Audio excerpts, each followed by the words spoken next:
Hi, welcome to My Favorite Mistake. I'm Mark Graven. Our guest today is Tabatha Thorell. She's a native of rural Nebraska. She's a devoted wife and a mother to 5 girls. With a career spanning over 16 years, she began as a fitness coach, earning a reputation for motivation and persistence. Then, alongside her high school sweetheart, she's been a successful real estate investor for nearly 2 decades. So, beyond all that, she's a best-selling co-author, speaker, life coach, and business coach. She's got a diverse skill set and a passion for helping others achieve their dreams. So we'll have a chance to talk about her work and more. She's also host of a podcast called What Went Wrong, where she shares inspiring stories and insights and adds another dimension to her coaching and helping of others. So Tabitha, thank you for being here on my podcast. How are you? I'm fantastic, Mark. Thank you so much for having me. Yeah. Thank you for having me on your show. What Went Wrong? I'll make sure there's a link to that in the show notes. We're kind of continuing our discussion. I wanted to joke, like, you had me on your show. What went wrong? Right? I know. You know what's funny? When I do those interviews, there'll be stuff like little blurps. I said, we really need to film these and have just like a blooper section of the What Went Wrong podcast, because there's always something that goes wrong. So yeah. There certainly is. And, my rule of thumb is, unless I botch something in the introduction, I don't hit rewind and try again. So I got through the intro pretty well, and I'm happy that we're into the episode, Tabitha. We'll talk about podcast mistakes later on. But for everything that we can cover here, Tabitha, the first question, of course, always, from the different things you've done, I'm really curious, what would you say is your favorite mistake? My favorite mistake, I've been really contemplating this question since I met you, because it's kind of like, I try to view everything as happening for me. So even like viewing it like a mistake, so I think about like what got me to where I am, what kind of, if somebody saw it from the outside, they'd say that's a negative thing. Why would you, that's kind of how I view your question. And I take 2 parts of that. So I think kind of my naiveness to business when I first started was definitely like my first mistake, because I just jumped in. Like I was like, this makes sense. I believed what people told me. And so I think my favorite mistake along the line has been believing what people have told me, even if it was just marketers that wanted me to buy a program. And so I'll tell you a specific thing, because I think that's kind of the blanket of my mistakes, is just jumping in. But I really do actually view it as a superpower, because it allows me to take action. Even if I have the fear, I'm like, I'm just doing it. Like, I'm going to believe it. Because what's the worst that can happen? It's the opposite. So there was, right when COVID happened, there was a coaching program out there. And I'm not going to say any names, because it works for some people. It works for great people. And I'm not here to badmouth anybody. But I believed in, the marketing message. I, talked to a sales consultant and all this stuff. And even at the beginning of COVID, we didn't know all that was going to happen. Right. But I was like, I'm going to do this. I'm going to jump in. My business really wasn't taking off like I wanted it to. And I wanted to attach to this vessel, this lifeline. And I jumped in, and within the first 48 hours, I knew, I was like, this is not for me. Like, I could tell the vibe. So I contacted them and I said, I am happy to pay for, because I had like already done like one coaching call with one of their coaches. That's how I knew we didn't vibe. And I said, I'm happy to pay for that. Like, I'm not here to just get something for nothing. You can check to see, like, I have not downloaded any of the vaults, any of the videos. I couldn't consume all of them, even if I wanted to. I've only been in this program 48 hours. Right. And I said, I'm willing to, whatever. And they were just like, nope. Like, they were just very much like, no. And I was like, dude, I'm not here to take something for nothing. Like, I will give you whatever. This was 5 figures. This is not vibing. You guys, I had shown my concern up front, and they assured me, no, we're pivoting from, because they used to coach in one area and they were pivoting to another. And they assured me like, no, this and this. And I said, I don't see that. I just don't feel this vibe. And they're like, no. So instantly, as a human being, I'm just like, blah, like so mad. And like that I'm mad at myself because I invested in this and I felt like I jumped too soon. And then I'm mad at them because I'm like, where's their integrity and all this stuff. But what it taught me was I said, okay, I can like bitch and moan about this and not take anything, or I can go into this, what I call, eat the meat, spit out the bones. Like I can Mm-hmm. take something good from this and move on and just Mm-hmm. eat the cost and do whatever. And so that's what I did. Like I learned what I didn't want to do as a coach. It taught me a lot. Uh-huh. Like, Mm. no, I Yeah. don't want this. And then it did teach me some things when I put my pride down and my ego down. I said, I am going to make good of this no matter Yeah. what. I'm not going to blame them. I'm not going to badmouth them. It was Yeah. my decision. But I also don't want to go into things with like a whole bunch of guards up either, which I did for a while, and I had to learn to like break those down. So that was like the mistake of like I didn't want to join any coaching programs, and so I kind That of was in the aftermath of this, you're saying. It was hard yes to afterwards. sign up or trust another. Yeah. Yeah. Yeah. Yep. I appreciate you taking ownership of all that, but I mean, it's shocking. I mean, I think in my coaching or consulting, I've offered, a money back guarantee, no questions asked. I've never had anyone take me up on that, but I feel like that's important, or trying to do small engagements for someone to test the waters as Yep. opposed to having them sign up for something big. I mean, like there's this practical question. This might be too late now, but like, do you go to your credit card company and is there anything like to dispute the Yeah. charge? I'm trying to think if someone else is in the same situation. I mean, that's what people do. They'll go Yeah. to their credit card and they'll do that. At the time, I really wasn't aware that that was a resource, and I'm actually kind of glad. Mm-hmm. Again, this was a good thing because I was able to take something where I felt wronged, and I was Right. able to make good of it. Like literally, like go in there, take some things, and it lit a fire under me, and I earned that money back in my business in the next 6 months Mm. because I was like, I think if I would have got out of it, it would have caused me to be comfortable, and then I probably would have Oh. stay. So in all actuality, if somebody is trying to do this, stop for a second and just say, how can I have this working for me? Because yes, I could have called a credit card company. They would have disputed it, and it would have, and rightfully so, in my Mm-hmm. opinion, Mm-hmm. right? But I just said, okay, but if I keep this going, this gut wrenching, because my husband didn't even know about it. And so I had this on my credit card and I wanted to pay this off. And so it lit a fire under me. If anything else, it just lit a fire under me that I Yeah. spent this on this program, Mm. and I Wow. I have to make this back. Like even Yeah. if I just make just that amount, then it's worth it. And the knowledge and the skills I gained from working with a coach that I wasn't necessarily, and just lowering my pride and my ego and saying, I am not the smartest person in the room. They have Mm. had success for other people. They are willing to work with me. Now, our personalities don't vibe, but can I put Yeah. that aside? Because in the real world, we're not always going to vibe, and can I take good from that? So there were so Right. many good lessons in there. It wasn't like Mm-hmm. he just took my money and ran and like shut the program off and, For I sure. out that. It was just, and I think that's what a lot of people do. Yes, I'm like you, I want a money back guarantee, but sometimes I think that cushion hurts people Mm. because then they don't do what it takes to make good of a situation, even if it's wrong, even if it's just learning like, oh, I needed to learn some more facts about that, or Yeah. whatever, what I learned not to do. So now every program I go into, no matter what the cost, I'm like, I will find good in it. If I bought it, I Mm-hmm. will do it. So then that helps me take action faster and get through things faster and move Mm. faster. And success Yeah. loves momentum. So if Yeah. I want to be successful, even the good, the bad, the ugly, I have to move fast. After that, I move slower.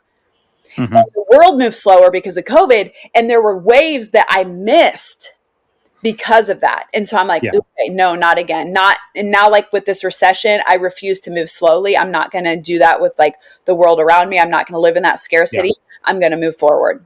Yeah. And one thing you touched on, I think, is a helpful question. If we can answer it in a realistic way, if we can gauge it, is, what's the worst that could happen? I Right. mean, there are some decisions where it's worth being cautious because the Yeah. answer to that question might be something really bad. Right. To a lot of us, losing a 5-figure investment would be in that category Right. of being really bad. And then there's times where, I think we maybe convince ourselves the answer to what's the worst that could happen is worse than realistically possible. Like we might think I have a habit I've been trying to break of, kind of jumping to worst case scenarios. Yeah. Yep. And that's not always helpful. It's certainly not realistic. Yeah. What are Yeah. your thoughts around, kind of finding the right balance there between taking risks, not being overly cautious? So I think at the end of the day, you have to say, what is your highest valuable asset? So for me, it's my relationships, like with my husband and my kids. So if I were to do something that would jeopardize that, now taking this leap with this 10-figure jump, definitely for a marriage could cause, especially if the marriage was on shaky ground. Like if me and my husband were on shaky ground and like finances were so stressful and anytime we talked about it, it caused fight, I wouldn't have done it. Yeah. But me and my husband have a very mutual respect for each other. And I knew myself enough to know that I could earn the money back, even if it earned me a year.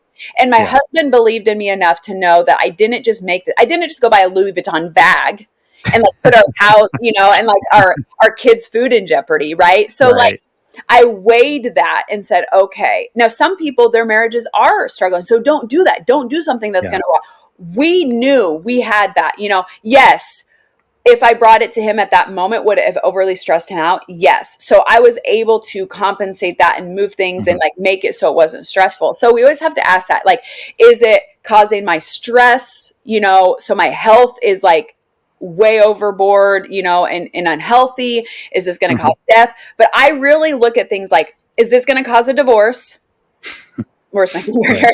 Divorce, death, or like a big wedge in like my kids and I relationship. Like if it's not those three things, even money, like honestly, like if I go out and take out a loan for $100,000 on a property because we're investors and that property is like, what we call money suck, like it's just taking all this stuff, blah, blah, blah, blah. I can get rid of it. I mean, at the end of the day, I would hate to do this. We've never had to do this, but at the end of the day, that's why there are bankruptcy laws to help protect people who are risk takers. And the government likes real estate investors, and they know when you take a property and you make it ugly and make it pretty, they like that because they want pretty things in their cities, in their states, because it attracts people, right? So like money and stuff like that, that's not scarce. It really isn't. And I think people are limited on that because of past experiences. So I just always say, like, unless this is going to cause like a true rift in my marriage and my relationship with my kids, or, death, or like a health thing, like a big health thing, right? Nothing else matters. Even if it causes a rift in like my relationship with like my parents or my siblings, like they don't have to understand me. They're not married to me. Right. So like they don't have to understand it. But if taking this leap is going to and then I look at the outcome. So you look at like, what's the worst that can happen? I always look at the stuff of, if I do this and I do it at the level of my capability and growing and openness and humility, what could happen? And that's what excites me. And that's what gets me to pull the trigger. And the backside is just more of an insurance policy. Like as long as it's not causing me to die or divorce, we're good. Oh, and what I hear you saying is the question I should ask myself more often is the opposite of what's the worst that could happen? What's the best outcome? What's the possibility? Because that makes you excited. Yes. The other makes you anxious. It's the same emotion. Anxiety and excitement are the same emotion. People don't realize that. It's the outcome that you look at. When you look at positive, it's excitement. Yeah. You look at negative, it's anxiety.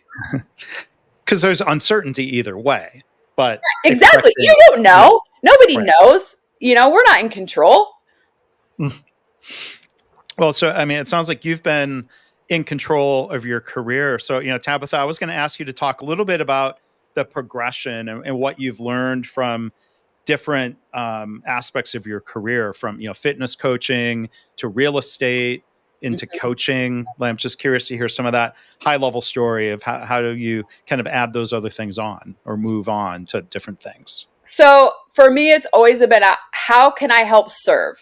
Like, I mean, that's just bottom line. I've always had this heart for helping people and breaking these limitations that people put in front of themselves to block their potential. Because I look at humans, like I grew up very I don't want to say poor, but I was the youngest of five. My dad was a blue collar worker working 16-hour, sometimes 19-hour days, like crazy hours, right? My mom had an autoimmune disease, so she was bedridden a lot. And so I would look at this and I'd be like, so-and-so has this and we have this. And, the people around me would be like, oh yeah, they're in debt and they're showing off their money, just all these negative things with money and, only the rich people and this. And so I had a lot of limiting beliefs when it came to money. But what I did know is I wanted to help people. So I went into pre-counseling, wanted to be a marriage and family counselor. And when I met with my advisor, when I was graduating, I was like, what's the next step? Like, do I get my master's? Do I get my doctorate? And she's like, oh, I'm so excited for you. But I just want to let you know that by the time they come to us, because she was also a counselor, she's like, by the time marriages come to us, most of them fail. And I was like, what? Like, I don't want to do something where the results are, so like, I don't like that. I had this passion, this hobby for fitness, but I never saw it as like, a path of income. So I just did it as a hobby for a lot of years. And I worked for other people and I joined this network marketing company. And they're what opened me up to like these incomes that were crazy for like an average person. So that was the first like veil that was lifted for me. And I'm like, oh my gosh. And then along the way, I've just put myself in rooms where the veil has been lifted even further, like incomes and integrity. Cause I didn't think those two went hand in hand. I just always thought like the person who had all the money was greedy and they stepped on people and they were stockbrokers and, high stress. I always thought it was just super high stress. And I was like, I don't want to live a high stress life. Like, I want to love my kids and like live in joy and peace and giving. But I learned things along the way that just opened my mind to say, money isn't the stressor here. It's not the variable. And you need to challenge my thinking. So I like to put myself in rooms where I am not the smartest person in the room. And that has probably been my best asset is I can go in there with humility, taking notes like a little mouse, like, okay, I have a big voice, but I also love to just listen and learn from other people who have done it.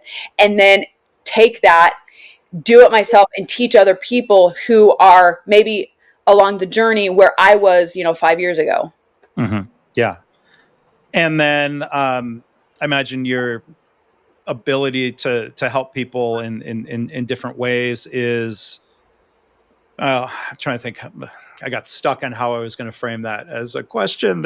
What went wrong in asking that question? Help me get back on track. So my ability to get this out of people, is that kind of what you like? Yeah, well, I was just thinking about, shifting into ways where you can help people before it's too late. That really struck me, the thing you were saying about, maybe there's an opportunity for somebody to figure out how do you, if the goal is to save marriages, how do you intervene sooner? I guess that's a $1 trillion problem and a problem for the ages. But thinking of different types of business coaching, even perhaps, this is where I was trying to go with it as a question. Do you find it's different in business where people reach out for coaching, or you find yourself, it sounds like, reaching out for coaching before you're in some sort of impossible situation?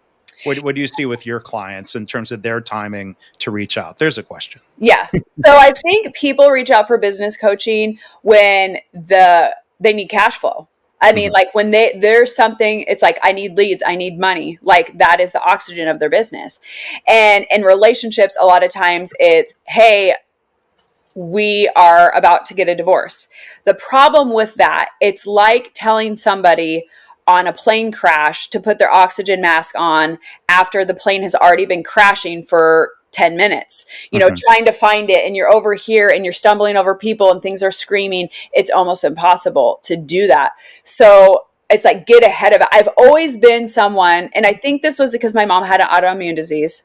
But I mean, I'm just guessing, but like, I've always been someone of prevention.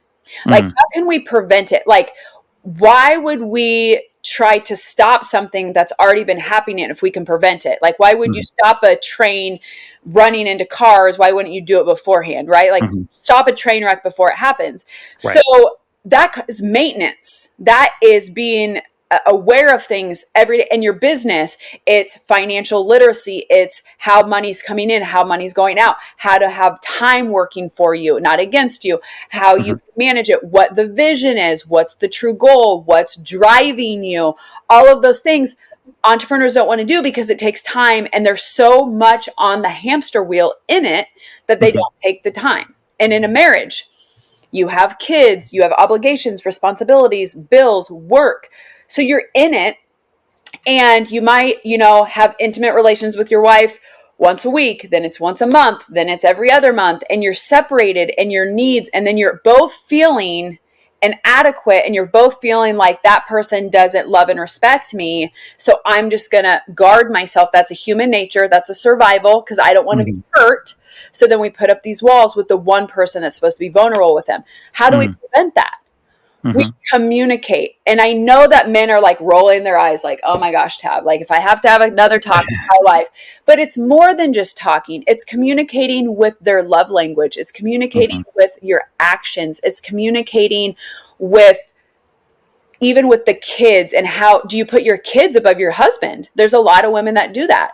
And that's wrong, in my opinion. This is my opinion. But if your marriage is not strong, your family is going to diminish. Like it just is. So if you put your kids above your husband, he's going to feel inadequate. And when he feels inadequate, then he's going to work more because work makes him feel adequate. And the woman is not going to feel loved. And if she doesn't feel loved, she's going to close off and be more unloving and more disrespectful. And then that cycle continues. Right. So how can you turn that into... Can you get that cycle reversed into something that becomes more of a positive? Sometimes people call this, a flywheel effect. When you start getting a positive cycle that builds momentum and is hard to stop now, and stop that momentum. So I think it's always working on yourself. Whether you're working on yourself as a leader, at being an effective leader, or if you're a wife or a mom, it always starts with you. Because if you have been wounded in the past, if you have trauma, anytime your spouse, who is the closest person to you, the most vulnerable, that's how it's supposed to be that way anyway. So like that person who's most vulnerable with hurts you, we go back to that. So you have to figure out, what are those triggers? Like for me, it was my dad worked a lot of hours. He was away from home a lot. So when my husband works a lot, it triggers that in me. So I can show anger to him, and I'm like, and I tell him, hey, it's not about you right now. Like I'm mad at you. And I may have even said some stuff that I didn't, it's not about you. It's like, I'm lonely and I feel like I'm doing this alone. And I didn't sign up to be a parent alone. I didn't sign up in this world alone, but that causes me to be more vulnerable. And then my husband is one, he is not a very vocal communicator. So then he just won't say anything. And when he doesn't say anything, sometimes that says a lot, right? So you fill in the silence with whatever, exactly. Whatever story, like the, what went wrong, like, or what's the worst, that he's thinking, right? So like, I think for people, even for him, I always tell him, like, you need to work on yourself. Like if you're feeling some anxiety in our relationship, like what's that bringing about in you? And can I bring myself to this relationship truly?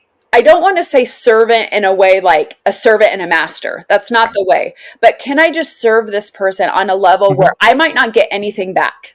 Sure. Like we do this a lot. My husband and I, like, we'll give each other massages, and he'll be like, well, I'll give you one if you give me one. I'm like, I'll just give you one. Like, you don't have to. I mean, you can, but like, don't feel obligated. Like, let me just do, and I'll send him this all the time. I'll say, how can I make your day easier? Yeah. Like, what can I do to take one thing off of your plate? Just to show that. And in the beginning, it's hard, because if you're wounded by your spouse, if you're wounded by your employees, if they've burned you, if you've had these things, if you've had this negative stuff, in the beginning, it's hard because you have to learn to forgive. And it's hard. You have to forgive yourself. You have to forgive the person. And then you have to truly say, what is my outcome? I don't want to be divorced. I don't want my kids to go through that. I do love this person. I married them for a reason. I know that love is still there, but there's all this junk on top. Can we work through this junk, but not in the blaming? Even if your spouse cheated on you, I'm not saying it's your fault why they cheated on you, because that's between them, but they have to work on them, and you work on you and healing you, and then you come together. The only Yeah. time this really doesn't work is if there is like, addiction, abuse, because of Hmm. course that has to. But even in those situations, there is redemption if both parties are willing to work on themselves, because usually in that situation, there's a codependent relationship. And so we both have to take ownership of myself, of why am I attracted to this person, and they're the alcoholic or they're this. I didn't drive them there, but I am me and taking ownership in that, because that gives me control, Mark. Like, the only Hmm. thing is I say, how could I have handled the situation differently? And can Hmm. I better myself, so if this situation happens again, I can bring a better version of me into the situation? Yeah. Well, one other thing I wanted to ask, and you're noticing, or listeners are noticing, I'm going to be far more comfortable asking questions about business stuff than relationships and intimacy and Yes. all. I appreciate you talking through all that. But one thing I was going to ask, maybe this is in that gray area between work and life. You mentioned, that you work together with your husband on the real estate investing. Is that on top of, he's got a full-time job and career on Yes. top of that? So you're not working together full time. No, It's we part would. of that. We would work together full You time. would? That is the goal of like Oh. us working like in tandem. And is anytime I can even help him on the farm, like, which I hate farm work, but like anytime I can go ride with him in the tractor, help Mhm. like pipe, do anything like that, I am, because I like to be with him. He's my best friend. Like, we joke around, we laugh, even with the kids when it's high stress, we know each other. We can eliminate that stress a little bit, or de-stress a little bit with just each other, because we've taken the time. Mhm. Because every day it's like, I have to learn more about him. He is literally my best friend, like someone I want to hang out with. Now, I know everybody's end goal of marriage is different, but for me, I want a passionate, loving friendship, because I know this face is going to get wrinkly. This body is going to get old. Like, it just is. We all are. And Yeah. I don't know when I'm going to die, but we plan on being old together. And so if Right. we don't learn to have a friendship Mhm. that goes deeper than just lust, and a Mhm. passion for each other that goes between just surface physical characteristics, our kids are going to leave the nest and we're going to look at each other and be like, what the heck? And it won't matter how much money we made, because that Right. won't fix it. It won't matter how fit and healthy I am if my relationship is dead. Because I'm a Yeah. very passionate person. So I'm like, that would definitely, derail me. So if we could work every day, and that is the goal, to make our real estate an actual business. It's been very passive for the last 20 years.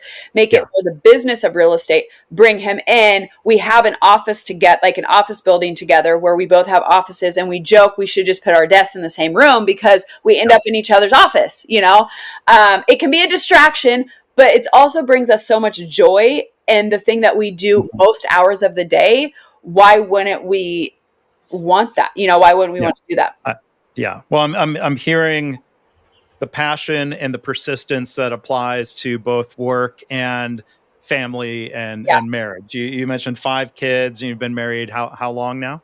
Almost 17 years. This week we've been together 24 years. Okay. Wow. Yeah. That's a good long time. It's about the same total as me and my wife. We have our Yeah. 23rd anniversary Oh, coming up congratulations. later this year. But like yeah, any long career or long relationship at all, it all takes work and persistence, and it's worth it. So Yes, absolutely. I wanted to ask one other question. I mean, we talk about your podcast, and want to talk a follow up question about coaching work and the timing of when people reach out. And you said, when people are having cash flow problems and they're looking for help. And then, I've talked to other coaches who come up against this objection, and I'm curious how you handle it or how you talk somebody through it. They say, well, yeah, I need the help. I'm having cash flow issues, but because of that, I can't really afford. I'm struggling to think through, how do I afford the help that can help me get out of the situation? It's like this catch 22. Yep. I'm sure you run across that. How do you think through that with people? Yeah, I mean, any coach on this planet knows that's like the number one thing. Or I got to talk to my spouse. That's AKA, I don't have the money. I'm embarrassed. I don't want, like, Mhm. I don't, you even bringing up, a credit card, because people are so emotional about money because it's scarce. And that's a lot of times why they come, because they're like, I need more of it. Right. And so it's like, if I can show people a way that they can make the money, if I can show somebody even before they come in and work on a program, and I've always worked with people like with payments and stuff, just because I have a heart for helping people. And so if they come to me, it's like, I want to help you, and sometimes I want it more for themselves than me. And that is actually not a good thing for coaches, because it wears you out. It did wear me out with one-on-one coaching. But just getting people to look at it like an investment. And there's actually tax breaks to it. There's a lot of things that people don't even realize, like with coaching programs, that you can be a benefit, looking at it like a business, especially if the person, like I'm a coaching consultant. So like I'm business. So like if someone sees that on their their taxes, they're like, oh, okay, that was for their business. And so it could be a tax break. You can, business line of credit or personal credit. You can use, pull out a credit card just for that to get funding, 0% finance for a whole year. Well, if you have not gotten results with my program in a year, I would gladly give your money back anyway, or whatever. Yeah. So you work with people, you give them resources. That was the thing. Like, I didn't even know that there was like these lines of credit for coaches that would give you 4 coaching programs. I didn't even know that existed. And when that did, I didn't know that either. Yeah. Oh yeah, absolutely. There's specific companies that work directly with coaches for lines of credit for coaching programs or marketing. A lot of times people want to pay for ads and stuff. And that's like their avatar is online entrepreneurs or online coaches. So a lot of times I just like to show people resources, and it's like, well, I just don't know. Then I know it's not about the money. It's about them taking action on what it is. And that, I say, is why you definitely need coaching, but I can't coach through that until you come into the program, And so getting people, just showing them, if it truly is money, like if that's the only thing they're like, I would do this, I would go for it. And that's how I am in a program. I'm like, sometimes the money flow just isn't there, And it's like, then I know I can help them, because there's lines of credit, there's resources, there's different things. You can do payment plans, all that stuff. And they're like, okay, yes, go.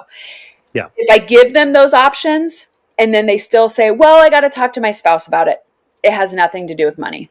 Because I guarantee any entrepreneur on the planet, you give them capital, you give them money to do the thing, they're going to do it.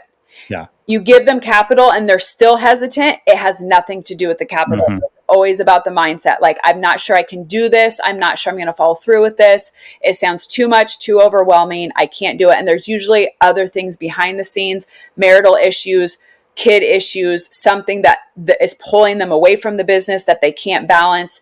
And it's that intimacy on the other side with the relationships that's usually pulling it. And so if I can get them to see that, but a lot of times that's just time, and I can just welcome them into my world. Like, hey, check out my podcast, still stay engaged, any free resources. And when you're ready, we're here for you. And we have that money. And actually, like, I'm becoming the bank. I'm lending money people in real estate portfolios to help them get started, like earnest money, down payment money, development money, stuff like that, because I want them to take the leap. And money's always the stronghold, and there is money out there, and there's resources out there. It's just about being creative and resourceful with those resources. Interesting. Yeah. Our guest again today, Tabatha Thorell, of all the different things she does. She is, again, host of a podcast called What Went Wrong. I'd love to hear a little bit about the podcast, and I would also like to hear the origin story. Like, how and why did you start this podcast on this theme, and tell us what that theme and those topics are. Well, the podcast came because for about a year, a friend of mine said, hey, you're building up these relationships. I was building relationships with people, and he said, you have nowhere to plug them in. Like, you're building these high level relationships. You need to have a podcast to invite them on, to like build the relationship. Because if anybody in business knows networking, like, you can network with people, but then there's kind of like the end of the road, right? Like, you're kind of like, okay, well, if I have a platform for you to come and like give to an audience and promote yourself and share your book or your vision or whatever, like, that would be awesome. So I kept dragging my feet, because in 2018, I did start a podcast, but I think it has like 8 episodes. It was too hard for me to keep up with. I couldn't do all the editing. So I stopped, and I told my friend, I said, hey, Chris, like, I can't do a podcast right now. Like, I'm trying to launch a new program. We're real estate investing. I have 5 kids. Like, there's just too much. And he said, well, I have a guy that will do all the editing for you. Yeah. Just meet with him. And I said, okay. So I met with him and I talked with him, and he was like, literally all you'd have to do is do the interview or speak whatever kind of podcast you want, and we'll edit it. We'll do all the reels. We'll do all the promotion for it. And I was like, oh my gosh, that sounds amazing. And I was like, but what's the cost, right? Like, oh my gosh, one more thing. And he told me, and I said, okay, this is how I talk to myself. I'm like, Tab, this is a business. Are you willing to invest in this for a year? You have to invest in it for a year. So I looked at the numbers and I said, if you don't make anything on this podcast and this is what it costs you, is it worth it? Like, are you going to go forward with it? And I told myself, yes, I'm going to do this. And then along the way, it's been building relationships, meeting people, skill sets, using it as another platform and doing that thing. So we've been doing it for 6 months. And that was really the premise. The name came from, I wanted to tell people's stories. I didn't want it to just be like a how-to podcast, like, hey, learn how to invest in real estate or learn how to build a business online. Because they have those. And I know there's podcasts with stories, but I was like, I want to do stories. And can I do stories like with a unique twist? So originally, my whole foundation came from like, like the murder mystery podcast where they're like telling you the story and it's like leaving you on the edge of your seat. That's what I wanted to do. But how could I do that in an interview setting, And then I was like, well, and then maybe I could tell other people's stories if it is a solo episode, and I could do it like that. I could just story tell, and like a narrator. So that's really where it came from. And then working with my producer, we came up with the name, and he wanted me to do a really cutesy photo, with me and like the microphone, like kind of cliched photo. So I did. And I was like, this just doesn't go. So I kept saying, if somebody tells me a story of what went wrong and it was like horrific, like really, what would my face look like? So if you guys go, you're intrigued. I know you're intrigued. So go to Apple Podcasts and, my face, it's really much what it would be like if somebody told me this horrific stories. And sometimes when people tell me their stories, my face inside looks like that. I don't show it, but I'm kind of like, like, whoa, what went wrong? So I just like that. And I like the fact of hearing people's struggles because it always leads to triumph. If you are persistent enough, your struggle will lead to triumph. What happens is people let the struggle overtake them and drag them under instead of just persisting forward in what they know. And these are stories where people persisted forward. And so it's everything from, anxiety to alcoholic to bankruptcy to like, I talked to a mortgage guy and he was like $20 million in the hole. I mean, just crazy stories of perseverance and just they keep coming back. And I just love hearing that because that's what it still inspires me, but especially in the beginning that kept me going. The book Stickability and 3 Feet from Gold, those were all stories. And I said, that's what has kept me tethered to the entrepreneurial spirit is hearing other people's stories and that they kept going and there was success at the end of that. Yeah. Well, I appreciate, I think 3 words come to mind from hearing what you've shared today and in our discussion, 3 Ps and in whatever particular order, it's all interconnected. Passion, positivity, and persistence. Yes. Good summary. Yes, absolutely. Yep. That's what you can call this podcast. That's kind of been my life's premise. I was 11 weeks early in the 80s when preemies were, that wasn't a thing. Like babies died, right? So I would say I was just impatient then. I'm impatient now. And I was persistent to, get into this world and make my mark. So that's always kind of been my mantra. Persistent from the beginning. All right. And then maybe this is a fun way to wrap up. I haven't done this in a while, but one thing I like to ask people sometimes is because we've talked about what's the worst that could happen, what's the best that could happen. Think about the best thing and the worst thing in whatever order. What's the best thing and the worst thing about living on a farm? Oh, okay. So the worst thing is the smell. You never get used to that? No, and it's funny because we don't live on a farm currently. We actually want to Okay. live in the country. We want a farm. I don't want the animals. I do Yeah. a horse. I love horses. Like they're Okay. beautiful. I know nothing about them, but they're beautiful creatures. And maybe some chickens because we eat a lot of eggs. But my husband, he wants like a whole tiny farm with like Yeah. tiny cows and tiny pigs and like the miniatures and stuff. Anyway, but it's the smell, even where we live, because there's a lot of like feedlots and livestock around where Yeah. we're at. Okay. So you can't, it's Nebraska. It's Yeah. Nebraska and it's beautiful, but like the smell is the worst. Okay. The best thing is that my kids walk to school. Yeah. They have had their best friend since preschool. We feel really connected to the school. So I send them to public school feeling very like, okay, this is a good thing. And his family is close by. My family's kind of spread out, but his family's close by. So just being in that small town and ultimately in the small town is community where like if I got cancer tomorrow, I know everybody would rally around me and they'd do like a fundraiser and they'd be there for my kids. Yeah. They would, help support us. And so having that community is really important to us, and the safety aspect in the world and that family principles and values are really important to the people around us. Mm. Well, thank you. And what went wrong? I either misunderstood and or made an assumption that rural equals farm. But I think Well, that's okay.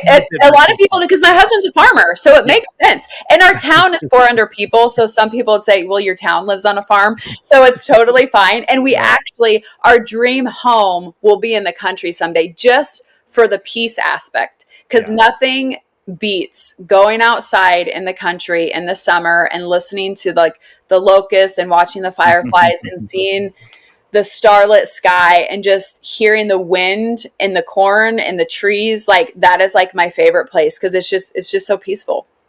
Yeah. So what went right? I think just about everything else with the episode here. So Tabitha, thank you. Yes. Thank you for being a great guest again. Tabatha Thorell, I'll make sure there are links to her website in the show notes. Tabthorell.com is one place you can find her. I'll put social media links and more. So thanks again. This has been fun. Good to continue the conversation here on this podcast. Yes. Thank you so much for having me.